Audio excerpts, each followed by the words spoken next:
when a client is sold on an admin related service, they never question it.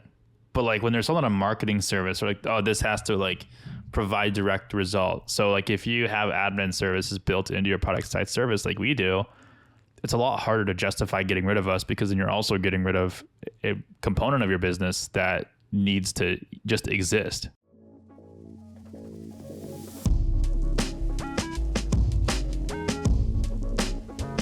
Hey, you took off your gloves. Oh yeah, I did. I'm taking off the gloves now. It's getting serious. I haven't. Is Stacked Marketer on holiday or something? Because I haven't gotten an email from them for like 6 days. Yeah, they usually do around Christmas for, I want to say 2 weeks. They just stop for a bit. Oh, wow. Okay. Well, for the listener, Stacked Marketer is our newsletter that Cody and I religiously follow every day at 6 a.m. Well, it's good. 6 a.m. Central Time. Yeah, it's amazing. Unsub from everything else you do. Like I did.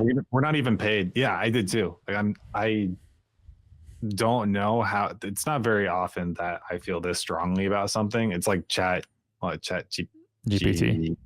I was like GT. There's a P. There's some in there. But yeah, this you can legitimately unsub from every other newsletter that you have. Just do this one marketing newsletter. Yeah. And they'll cover everything that you need to know. It's really good. I guess I don't know why I said the Chat GPT. Other than I was a hater and I'm a believer. You said things don't really blow you away, but like Chat GPT did, and like there's only like probably like 2 things that have done it in a way. But like yeah, Stacked Marketers is awesome. I want to put my link in the footer. It's a referral link, just so you know. So yeah. Not that it matters. Do it so I can get a hoodie. Yeah, there's no cost or anything. It's all free. So yeah, but they do incentivize referrals with like swag. So yeah, give Jake swag. I'm like 10 referrals away from the Stacked Marketer hoodie, and then I'll wear it on the podcast. And when we post these on YouTube, you can see it, and then you can be like, hey, I helped pay for that. All right. I want to talk about more and more. I'm having people pay to consult with me. And recently, I had a French company consult with me. The owner reached out to me on Facebook, and they did like basically local SEO, but no other SEO, just local SEO. And I can't get into the details of it because I had to sign an NDA. They sent it over to me, but it was all in French. So I was like, "What? Why are you sending a French NDA? Like, don't you know that every single one of us here only speaks one language?" So fortunately I do actually speak French, but just like a very like little bit. Like I would say 50% French, because I could understand half of the NDA, but I knew like everything I had to fill out on it, all the fields. I knew what it was saying, and I knew that what they were sending me was an NDA, and they weren't trying to pull a fast one on me. So I joined the call. They all spoke English, by the way, because they're French Canadian. But they all spoke English. So they assumed that I was just going to be speaking English as well. But I joined, and when I connected my mic, I said, "Bonjour, je suis ici," which means hello, I'm here. And then they're like, "Oh, vous parlez français?" I was like, no, just un peu, which means just a little. I felt like vindicated, because when I was in high school, I told my dad, actually, I started French in middle school. It was my 8th grade year. 8th grade year. And that was the first year we could take French. It was just an introductory course to it. And then in my freshman year, I moved back to my hometown, and I took the same course in my freshman year. But in 8th grade, I joined French because I didn't want to do Spanish. And I was like, this will help get the ladies. It did not. But I told my dad, and he's like a very like staunch conservative, like ex-military guy. And he's like, "What the hell are you taking French for?" He's like, why don't you learn something that's practical? And like, I think he wanted me to learn like Russian or like Arabic or something, or Yeah, that's super practical right now. yeah, Russian. yeah. And hey, maybe I could have gotten Brittany Griner back home for free. Um, but no, I took French. I was happy. I love the language of French, but I've never been able to use it in a practical sense. And I bet if I took Spanish, I would use that like every day since graduating high school. Yeah, Spanish is really practical here, which is why I'm on. actually like learning Spanish now, and we have a Spanish speaking employee who says I'm doing a really good job. So, not an employee, not legally an employee. If the IRS is listening, that was just a simple slip up. She's employed by OnTop, which we pay OnTop to contract her services. Mm-hmm. She can do what she wants. No, she's not employed by well, they're in Colombia, so it's not like they can do anything. She's contracted by OnTop. Mm-hmm. Yeah. That was, shout out OnTop. Yeah, OnTop. Get your cheap labor. Just kidding. We pay her the same as our American employees. We do. That was my opening. I was really happy that I got to use French in like an actual setting, because there were certain times where he was like, one of the guys was talking and he couldn't think of the English words, so he would say it in French, and I knew what he was talking about. Mm-hmm. It's like, this is sweet. This is better than reading the French paragraph on the shampoo bottle. Yeah, that's gotta be fun. Especially learning Japanese is very hard. I want to say hard. Yeah, not even like it's just you're just like looking at squiggly lines. It's not even like a Latin alphabet. The worst language, like the hardest one you can study, but it's on an island far away and not many people here speak it. So yeah. Anyway, I gotta bring up a better mood or something. I scheduled a dentist appointment. Good. To get this tooth filled. Or not filled. It's the last filling I had was not good. So it's been a year and a half. I'm ready to go back to the dentist. Good. You found one? Did you find it on Google? How'd you? No, I found it through my my provider, Guardian, my insurance. Lots of shout outs. Well, I did find it technically through Google. I looked at their Google reviews, and because there was between like that one and two other ones, and I went with the one that had the most reviews with the highest rating. There was one that had like 390 some reviews, but it had a 3.5 stars, and I was like, that's a lot of reviews to have only 3.5 stars. I don't want that for my dentist. Like a burger joint, fine. I'll eat a bad burger, but I'm not going to a questionable dentist. Yeah, so I picked one that had like 180 reviews with a 4.8. So I was like, that'll be good. Speaking of dentists, what are we talking about today, Jake? Interesting segue.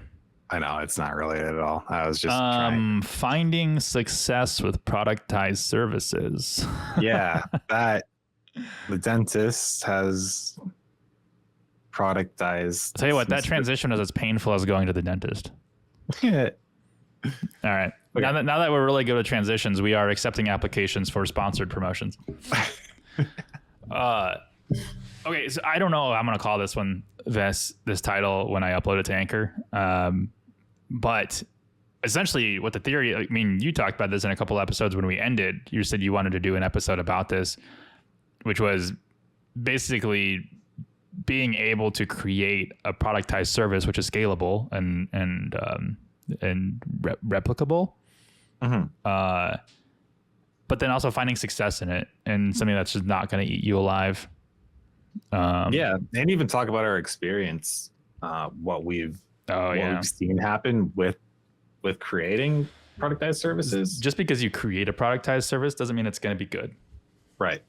Yeah, and we've got experience with that. But maybe the first thing we talk about is I can just tell people what goes into it, what is a productized service, and how you can go about creating one. And very simply, it's something that you allocate a certain amount of estimated time towards. It's not set in concrete. It can't be, because that's why it's productized. If you want to bill hours, then do that.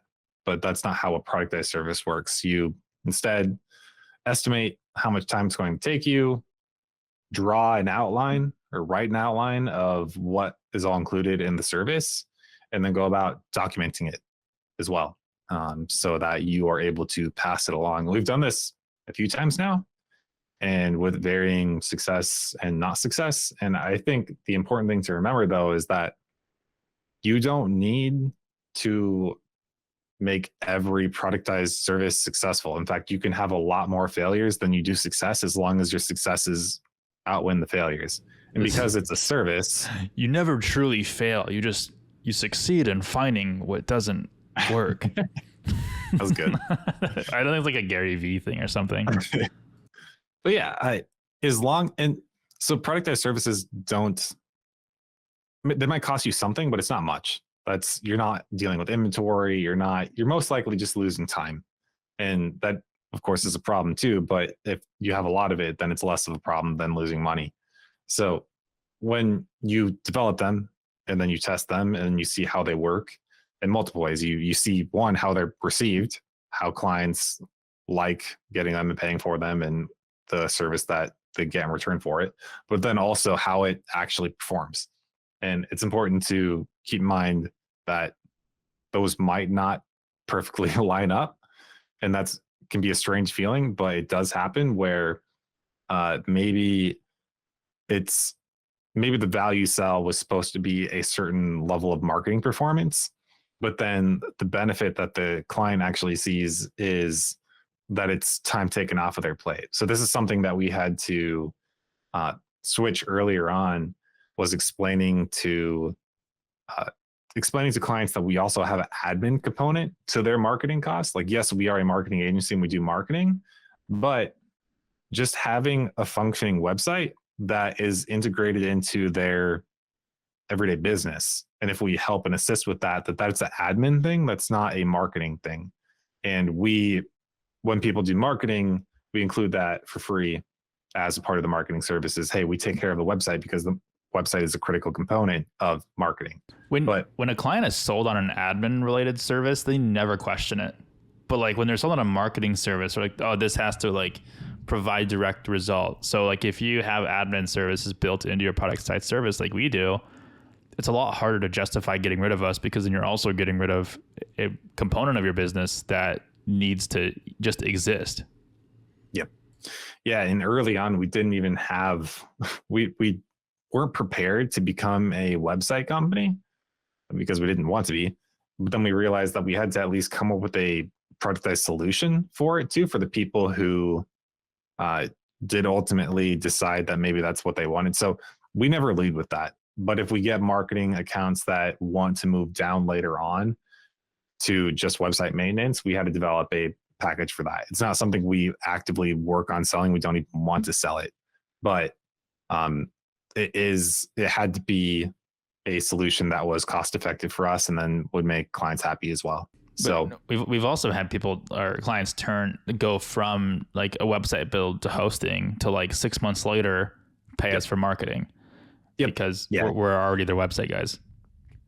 Yeah. So it works both ways. So that part is nice. The other thing too is when we actually set up everybody with analytics and tracking, when we build a website, it's like mandatory.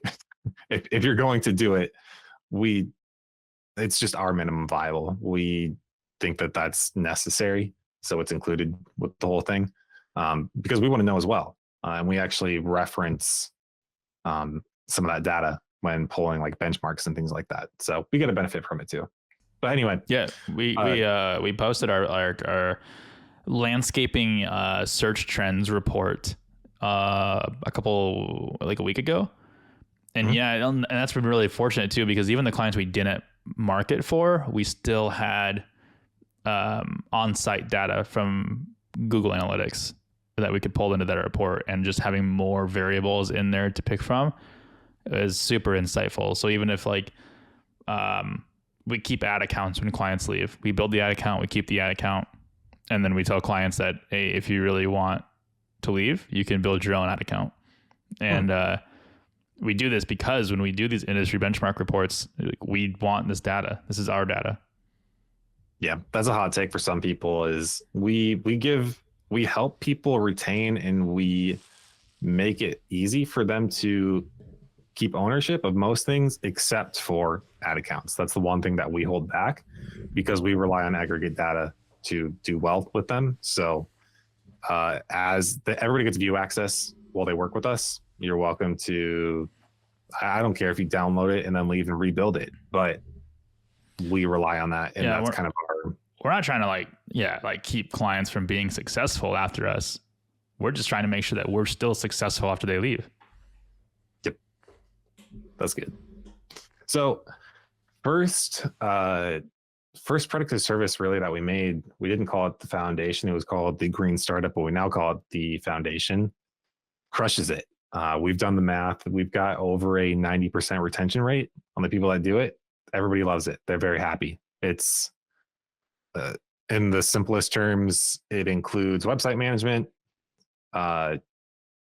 fundamental SEO, and Google Ads, right? And it's priced appropriately. It is friendly for relatively new businesses to large ones that are just getting into digital. Everybody's really happy with it. So that's been a home run. It's awesome. It's enabled us to do lots of things in the business. It's scalable too. So well. Like without even adding an additional like management related service, because ads is included. It's scalable. Like they can pump $5,000 into ads if they wanted to. I mean, the management's going to go up a little bit because we have a commission, like a 15% fee at a certain point. But yep. You know, it's really good for companies that do 10 million, and it's really good for companies that do 100,000. And then where they want to take it is up to them. Yeah. So the way that the ads work is we have a base fee that the foundation includes, and then there's, if people want to spend a certain amount in Google Ads, then we have a percentage on top once it reaches a certain threshold. But everybody loves that. It's been really good, and that's why we ended up saving and rebranding with that one. But we actually had one that was probably a failure. That's the way to say it. It was unsuccessful, and just didn't really work as well. And we called it the Rainmaker, and it actually, the foundation kind of does what the Rainmaker part of it wanted to do originally, but we ended up breaking it out into separate things because it was meant to be a overall upgrade from the Green Startup, where we just did more SEO tasks and also increased ad spend, but also included blogging. Then we realized that piecing those things out set expectations in a better way. And so, I'm like stuttering here. Our stupid rate, our success rate for the Rainmaker was around 60, a little over 60%. It wasn't great. I feel like it was less than that. Like, I feel like it was bad. It was okay. So I did our lifetime value calculation and like cost per acquisition.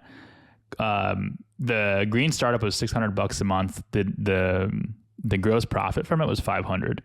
The gross profit from the Rainmaker was 1,000. So it was like double the package, double the price. Our target cost per acquisition, what I would be willing to pay for a Green Startup lead was like $240. Mm-hmm. What we would be willing to pay for a Rainmaker lead was like 120. I think it was half of that. Yeah. So it's like, how does the package that is twice the profit margin, are we only willing to pay half as much for? Like, that's how terrible it was. Yeah. So it had two problems. One was performance wise. Honestly, we weren't even really accomplishing what we would have liked to with something that we'd be comfortable with selling. Then, the clients receiving it also weren't happy. So that didn't work. It didn't work very well. And I won't call it a failure, but it didn't go nearly as well as my expectations or when we had launched it. And that's local services ads. I think if we found, I want to say something about the Rainmaker. Okay. So like, when we first started productizing services, or when you brought this to my attention, or started restructuring things, like I imagine having like 3 services. We had like, just like Green Startup, the Rainmaker, and then like Market Domination, I think was our third one. Mm-hmm. And which we didn't even have fleshed out. We never even pitched it because we didn't know what it was going to include. It's basically an enterprise tier. Yeah. People who want to pay a lot of money will figure some things out. So I thought of those packages as really like, so Lauren, she's an executive at Macy's for Clinique, and they have these like gift packages like it's purchase with purchase. So like you purchase something of equal value and you get one of these packages. But when that event is over, they break those sets apart and they piece them out individually and make way more money on it. Mm-hmm. And like in my head, all I wanted was like those pre-packaged sets of services, and like you like those, you get those, that's it. But then when the Rainmaker was a blunder, I'm going to call it a complete failure, a catastrophic failure. We pieced it out. We did exactly like that. Mm-hmm. We pulled all the components apart from it. We started with the foundation, and then we're like, okay, well, let's add modular services, the individual pieces and components from the Rainmaker ad hoc. But we also learned from it too, which was basically, we're onboarding a new client. We're about to, and when I pitched her, last time we talked, we were still talking Green Startup or Rainmaker. Like this is a while ago. And so now she's reaching back out and she goes, I see you guys don't have the Rainmaker anymore and Green Startup is now the foundation. And I was like, yeah, technically if you want the Rainmaker, you can still, no, you can't. But if you were to get the Rainmaker with our current services, what you do is you get the foundation plus $500 in ad spend, which doesn't require a package upgrade. It would just be $1,000. And then you can add on the blogging module, which is $500, and that's $1,500. There's your Rainmaker.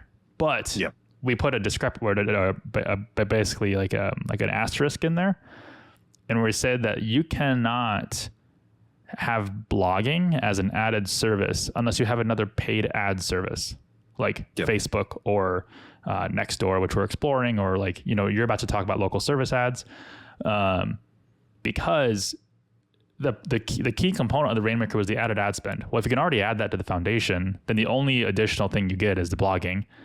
And $1,500, $750 to like $1,500 is only a marginal increase. And I think the companies who are willing to pay for a long-term blogging strategy can also pay for another ad program that will generate them immediate leads, which we've talked about in a previous episode. You need to provide immediate value on services before you provide value from services that require a commitment. And that's kind of how we layered our services. So that was my tangent. I wanted to get that in there before we started talking about local service ads. Yeah, no, that's important. That's really important to talk about the switch from we had like a ladder approach and we switched to a modular one, and it's been better received. Even though we're still working through some of the modules, people are happier. We've gotten that feedback. So the thing now is figuring out which modules and in which order are best and ideal to recommend. So one of them that I had really high hopes for was local services ads, because everybody and their mom was talking about them and saying, these are awesome. Performance is great. It's a great service. Cody, what are local service ads? Local service ads show up above search ads for local businesses, and they're basically for local services. They're a pay per lead ad, and most people are refer to them as Google guaranteed ads. Yeah. So but you do pay per lead, so it's not pay per click. You actually pay for the lead itself. So that was very attractive to us, and then to be able to sell to clients too and say, well, you don't pay per click, you can pay for the actual leads themselves. So, but what we ran into, well, one, and this isn't, I'm just going to say this in case anybody even goes in to look at it. It is not easy to set up as an agency. We have lots of long phone calls with trying to get to the right people to get us set up, and Google just doesn't care. about us, us as in agencies in general, unless you're very large, which isn't new. That's not surprising. That's Google in general. But especially for local services ads, it was difficult to get everything documented and set up and prepared in a way that would work. But the bigger issue was it just didn't work. We found out that either one of two things happened. We couldn't spend the budget. We couldn't accurately predict and determine budgets before going into something because they would just fluctuate so much. So that made it really hard. Or we would spend a lot, but the lead quality was absolute trash, to the point that we would go through 10 leads and not a single one of them would be a legitimate inquiry. And we would have to dispute all of them. I feel like in like an area or two, like for one or two clients, it would work like well, but it wasn't scalable. Like you'd have a landscaper with like targeting landscaping service leads in Florida, and it would be like $70 a lead. Like that's how much it would cost. It's not like it's a bidding thing. Like that's just how much it costs based on your budget. And then in Texas, you'd have another landscaper paying $30 a lead.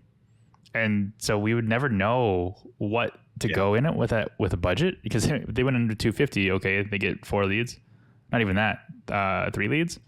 And then sometimes they'd want to get any, and then what? We'd build them for a management service that didn't produce anything. Yep. Yeah. So that made it really hard. And so we still offer it. It's just very situational. We don't promote it. Yeah. We'd have to have a serious talk and make sure that everything is ideal and optimal before we got too far into it. Some other things that have done okay, I would say, are discovery ads, just because it's already in Google. It's relatively easy. And they do perform pretty well as long as people have the right expectations. Similar YouTube, we don't help with ad creative creation, but we'll run campaigns for the guys that are doing stuff on YouTube with their YouTube channel. So those are done okay, but there are 2 big ones that we're actively building and working on right now. And one of them is Nextdoor. So basically diet Facebook, right? And diet Facebook, and everybody's asking for it too. Like well, everybody has been for the last couple of years, but we just haven't known how to explore it. And but then, I reached out to them. I said, this was funny because you reached out and you're like, I can't find it. And then I reached out. I'm like, oh, hey, we have an agency rep now. And you're like, what? They didn't get back to me. They got back to you. Everybody gets back to me. Yeah. Whatever I do is wrong, apparently. But yeah, so Nextdoor's one. And then a upper tier SEO package that is not blogging, right, is something that we're also actively developing. Yeah, so those are 2. Blogging would be in addition to the upper tier SEO package, not included. Yep. Right. So those are ones that we're working on and building out, and we'll see how they go. But yeah, it's this game of build out a package, put it on the virtual shelf, see how many people bite, and see which one pops off. I want to mention too that like, just because somebody asks for something doesn't mean you should offer it or like try to throw a package together and figure it out. We just had a really good talk with one of our long-term clients. Was it yesterday? Mm-hmm. Yeah. And he wants to have a better SEO plan for next year. Not that his SEO, he had the best year ever this year, but I asked him, trying to push him away from the fact that like we don't have like an upgraded SEO package besides blogging. I'm trying to push him away from that and saying like we should do like an ad campaign, but I said it in a way that was like, do you want more leads or do you just want your SEO to be better? Because most of the time people are like, I want more leads. Okay, well, if that's the case, then we can definitely not worry about SEO right now, which is a hot take. I feel like there's a lot of people listening to this be like, no way, SEO is the number way to go. Yeah. I know. You don't have to tell me. Well, one of the reasons why we're focusing on 2 things. One is a advertising campaign, and the other is SEO. Why? Because it's straight profit. Everybody likes selling SEO because it's just a profit machine. So but at the end of the day, your clients are going to care about leads, and SEO doesn't bring in leads immediately. It just doesn't. It's like it's a long-term commitment. And if for the clients who do have money to go to a higher tier SEO package, that's fine. But clients who don't necessarily have that money, who can't, wait to see results, you have to focus on ads. Yeah, or at least we do. I mean, yeah. It could be different for you. I don't know. But I talked to him, Cody and I talked to him, and I remember saying like, "Hey, we're going to be straight up honest with you. We don't have a higher tier SEO package. It's something that we've actually been working on for like the last 6 months. Mm-hmm. And the reason why we don't is because we don't do anything that's not mutually profitable. And so like if we charge you X amount of dollars for an updated package, and it doesn't make you more profitable, or it just turns basically, I think back of our heads, we were really avoiding another rainmaker catastrophe. Right. So, yep. Because it's not worth it. It's like in so many ways, it's not worth it. One is financially, it is not worth the mess that we have to deal with. But two, it's definitely not worth damaging a relationship. Yeah. When we have a really solid one, the last thing we want to do is ask them for more money and then not do a good job with it. The harder part about it is like that we're a completely white hat agency, which means we don't even buy links. We don't buy links. We don't guest post. We don't do any of this because we're completely white hat. So when you have white hat SEO, it makes the processes a lot harder to productize and scale. So we told him, it was fortunate though, because he did mention, because he asked us at the beginning of the call, he goes, when you train new people, because we were just talking about it, he's like, how do you train people? Because what you guys do are very technical. You have to like train people from nothing. And we told him like, there are certain things in our practice, in our field, that are trainable via documentation. And that's part of how we're shaping the next tier of the SEO package. We can't just say, be an expert in SEO and figure it out. We'll charge you more. We have to have a repeatable process that, the minions can execute. And I told him, I was like, frankly, we don't have that right now. So what we can do is like, we can do blogging for you as long as you're ready for like a long-term commitment strategy, because this will work. It's not going to give you the immediate results. Like if we start blogging right now and he starts ranking for the keyword that we're blogging for 3 months from now, it's still not enough, because our blogging strategy focuses on topic clusters, which is a multi-blog effort, not just like a rank for this one keyword and wait and then like collect the leads 3 months later. That's getting a little technical, but just wanted to say, like, don't be afraid to say, we honestly don't have a package for this. I know we do SEO, for instance, but like a higher tier of it, just be okay with being honest with your clients and saying, we're working on something that is scalable. If your clients are business owners, they're going to, one, understand that, and two, respect that. Mm-hmm. Respect is big. That's the big thing, I think, is because, look, it is not hard. And many agencies will say, yeah, we'll take your money and we'll figure it out. And then 3 months later, it doesn't go well. And there's lots of bad and cleanup that comes from that. But some people just say, well, it was worth the money. So especially if it's an owner and they don't have to deal with it, they're just like, here, give me your money. Okay, you guys deal with it. They have no guidance, no direction, that sort of thing. These things, they take time.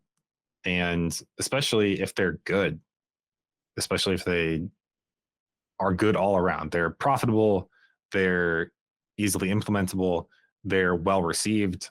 That combination is a hard thing to do. And that's why you'll find some businesses will just scale with that one particular thing when they find one thing that really wins. And we've done some of that, but we're also trying to equally grow into that next tier and avoid just scaling one thing, because there's a mental load that comes with that too, depending on what type of thing you're doing. So for example, if you offer something that's very entry level, and you don't have a mix with upper tier accounts. So like our foundation package is very entry friendly, but if you're a strategist and you end up with like 80 accounts, that is emotionally terrible to mentally deal with as your day job. Because I've been not to 80, but I've been in that place, in that position, and it is a load, and it is not easy to live and work like that. So trying to find balance too, where you get some variety, and it takes time and trial and error. I'll give you two. So, oh, go ahead.